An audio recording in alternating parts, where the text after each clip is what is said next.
Rasa macam hilang rindu kat Tumpak Sewu. Rasa tak?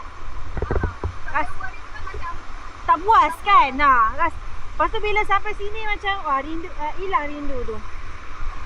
Rupanya.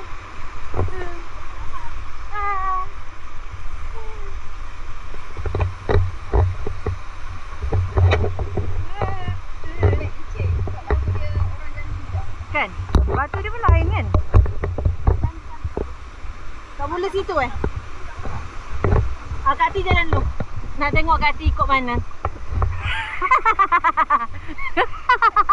Member. Macam tunggu ni lah kan? Sejuknya. Mana sini?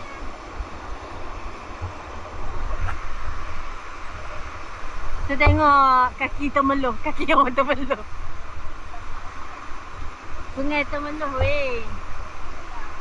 Dia belakang. Belagak weh.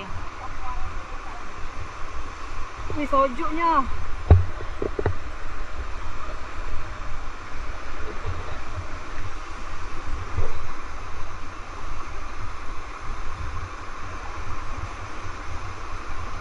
Ayo. Ayo.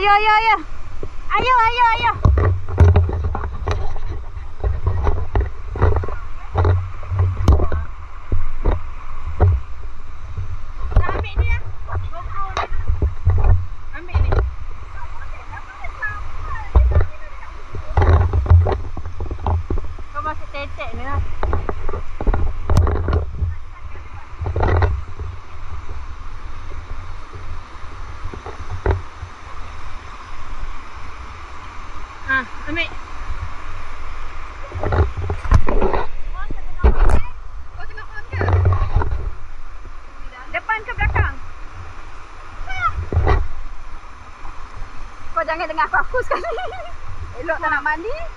Salah nak terjun batu dua semuanya. Kalau kolam tak apa lagi. Okay guys.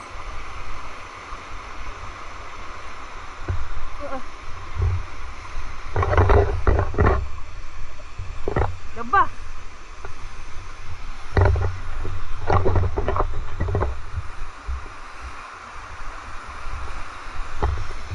Yo, Neni.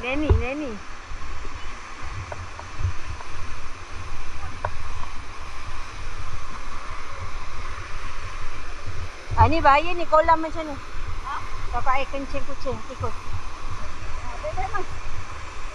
Kencing tikus. Aduh. Woi, sejuk ni. Kau main kuat kau. Hari tu tak kuat sangat. Macam hujan je. Dah bergambar? Dia dah buat 2 kali. Oh, 2 kali dah? Sini satu. Wow. Nak juga buat macam tu? Buat lah.